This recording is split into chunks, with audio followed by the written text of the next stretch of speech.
So here's the Super Nintendo version of the PowerPak, and it is called the SNES PowerPak. It works just like the NES version does. It's got the same red shell. Has the compact flash slot on the top. The only thing about this one though is it doesn't have an eject button, and it doesn't really need one because the memory card goes all the way down inside. This is kind of like my only complaint about this one is it, kind of sticks out and doesn't. I don't know. I think it could have been done a little bit better, but they did pretty well with the space that they've got. I mean, if they would have moved it down, they would have had to rearrange the board and all that stuff. So maybe they couldn't have done that. But anyway, this is the Super Nintendo one. Just like the NES version, uh, this doesn't play all Super Nintendo games. The NES version was limited because of that chip that it reprograms. The Super Nintendo ones, I'm assuming it's because they're more complex, but the only extra chip that this one supports is, I think, DSP-1, and it doesn't support any of the others. So you can't play like Super FX games or Street Fighter Alpha 2 because of the chip that uses, or Mega Man X 2 or 3. But most of the game, almost all Super Nintendo games will play on this. So that's I don't know, I think that's pretty cool. So anyway, I'll go ahead and plug this up and just load a couple games so you can see what it looks like.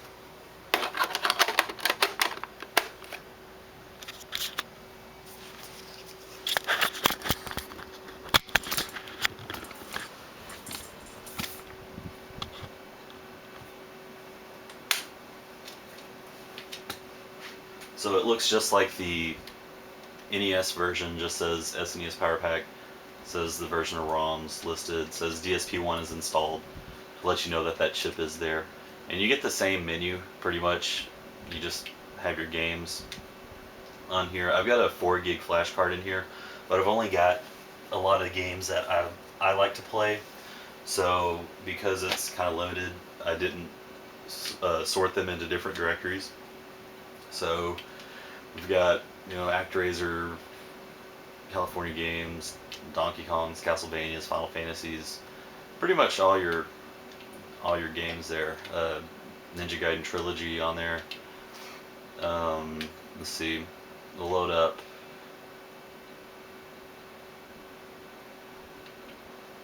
Some Gradius 3. And so that error message said that the ROM that I've got has a bad header on it. And if it detects a bad header, it'll try to use a default one. And a lot of times that works.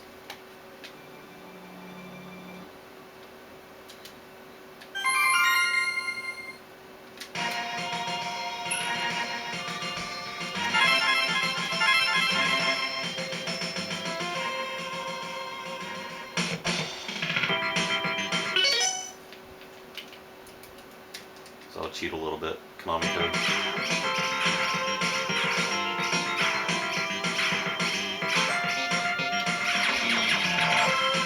Unfortunately, it still does suffer from slowdown because it's just like you've got a real cartridge in there. There's nothing increasing the speed of the actual system itself.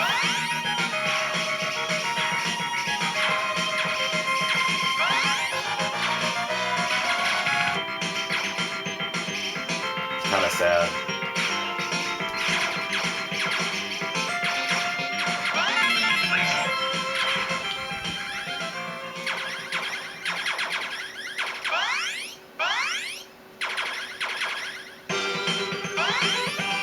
Anyhow, there's Gradius. And this does the same thing with the save files. You have to hold the reset button for a few seconds for it to do its thing there. Let's see, try another one. Here's F-Zero. I've got my Game Genie code book here, and I'm going to try infinite turbo boosts, so hopefully that works.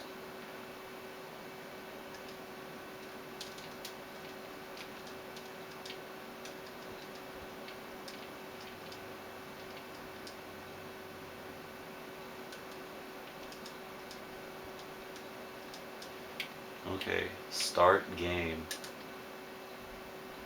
That one had a bad header too.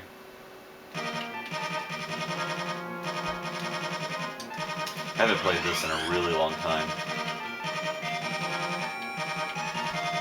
Let's see what happens.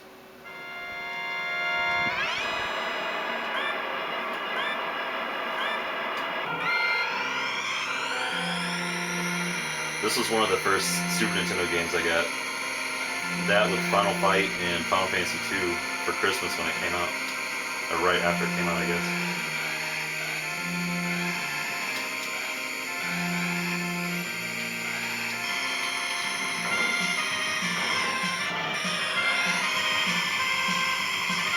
Oh, it looks like I've got turbos even though I don't have any.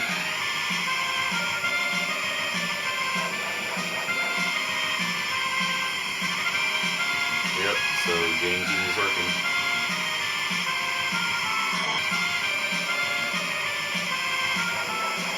Yeah, so anyway, that's F-Zero. There's one more game I want to show you.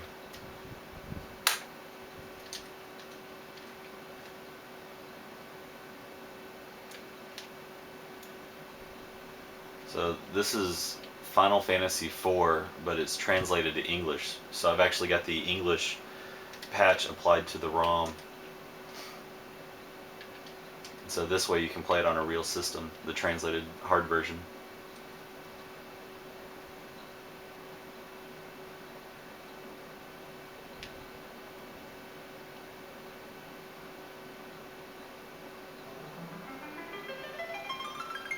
So Japanese.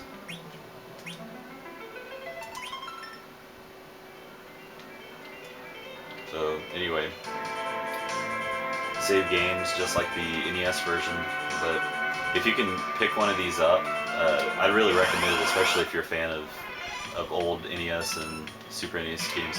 Oh, so you got Medicine with, what's it called? Gilbert.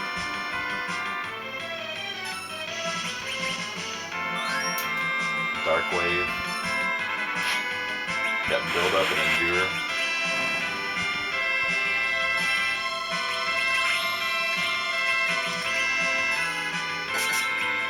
Prayer.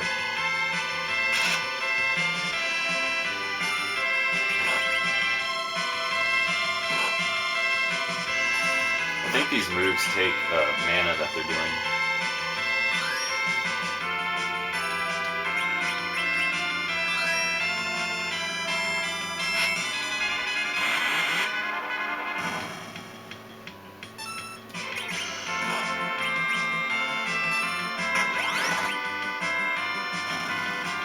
And that's pretty much it. If